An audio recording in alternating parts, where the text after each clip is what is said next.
This is for year 11 methods. We're going to look at exercise 2F, question number 8. So this exercise is to do with family of curves. So question 8 asks us for a family of lines with equation y equals negative 2x plus c. So in this case we have a parameter c, which represents the y-intercept for that line. And we notice that c is a positive number. So 8a asks us to find the x-intercept of the line in this family in terms of c. Okay, so we all know that for part A, to get the x-intercept, we just simply sub in y equals 0. So when y equals 0, 0 equals negative 2x plus c. C, not c, would 2x equals to c, so x equals to c over 2. So in coordinate form, your x-intercept would be c over 2, 0.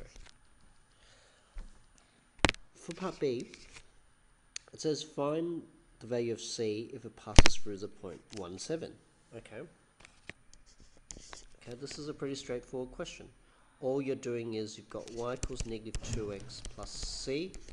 You want to sub in the point 1, 7. So that just means when y is 7, x equals 1. So when y is 7, x equals to 1 plus c. So all I'm doing is I'm rearranging to solve for c. So 7 equals, that's just negative 2 plus 1. If I add 2 to both sides, I get c equals 9. Okay. Now for part C, find the value of c is the x-axis, find the values of c is the x-axis intercept less than equal to 1. Okay, so let's just do what it says. We want the x-axis intercept to be less than equal to 1. Now, where do we get the x-axis intercepts? Right here. So, for part C, all I'm doing is I'm using the x-axis intercept, which is c divided by 2, and we want it to be less than or equal to 1. Okay, and we're solving it. So, essentially, I multiply both sides by 2. Remember, multiplying by a positive number doesn't change the direction of the sign, so c is less than or equal to 2. If we look at part D, find the equation of the line perpendicular to this line at point 0c. Okay. For part D, our original equation was negative 2x plus c, correct? So the m of this would be negative 2. Now, the perpendicular line would have a gradient of, if I flip that over, it would be negative a half. Change sign, it would be positive half. So it's a half.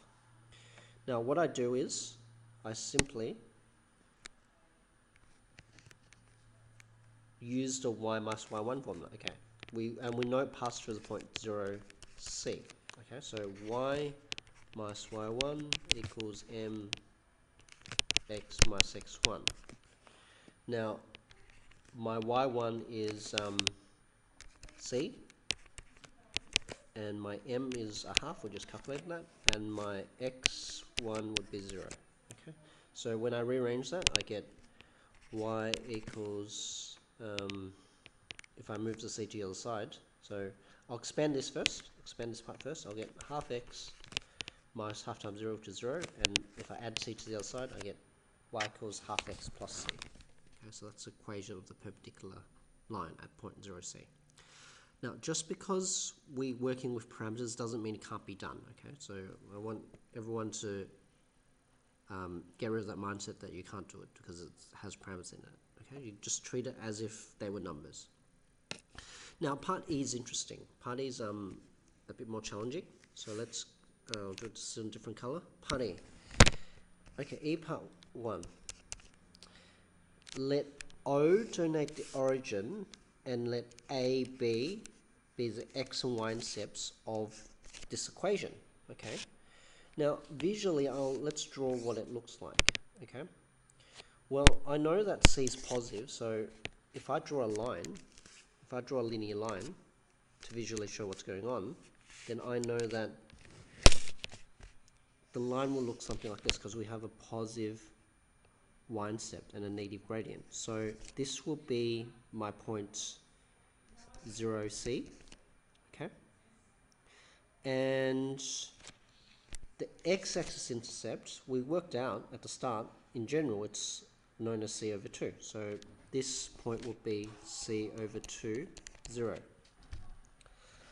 Alright, it says if the midpoint of the segment's 3, 6, find the value of c. Okay, so the midpoint is somewhere here. That's the midpoint of A and B, because A and B are the x and y intercepts respectively. So I want to find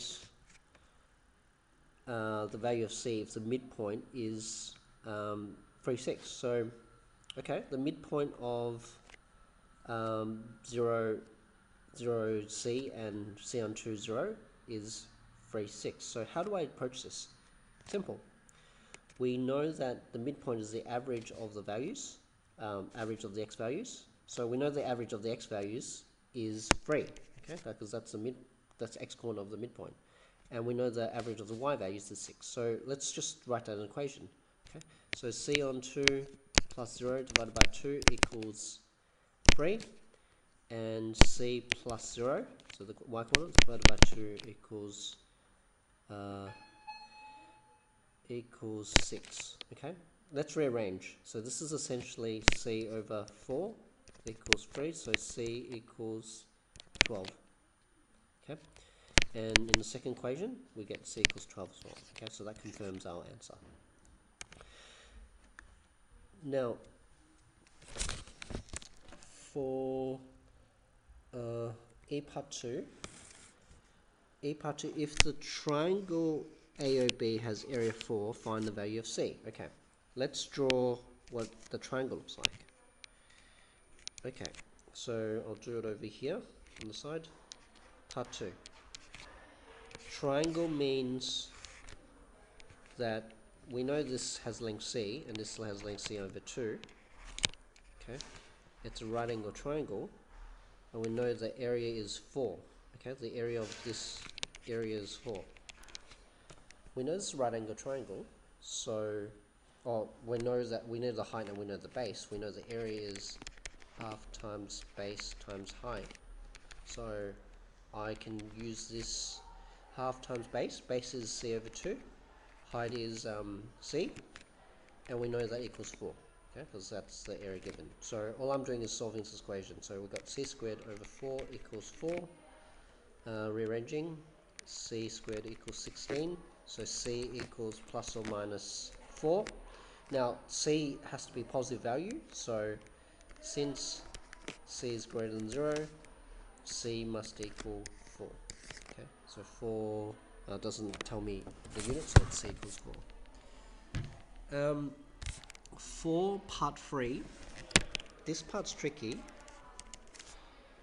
If the midpoint of AB is M and OM is of length 2 root 5, what is the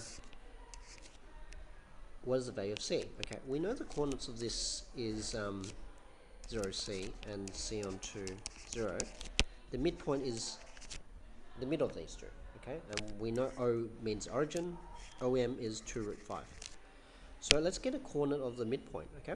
Remember the midpoint is the average of the x-coordinates, so the average of 0 plus C on 2 is C over 4. The average of C and 0 is C over 2. Okay, so I'm just taking the average of the x and y coordinates. Distance between 0 and M is 2 root 5. So all I'm doing is applying the distance of 2 points formula. So I'm going distance equals x coordinate x2 minus x1, so C on 4 minus 0, which is just C on 4 squared, plus C on 2 squared, because C on 2 minus 0 is C over 2 squared. And we know that the distance equals 2 root 5. So if you do this on your calculator, so if you enter this on your calculator, probably too long to do by hand, you should get a D value of positive 8. Hope this is helpful.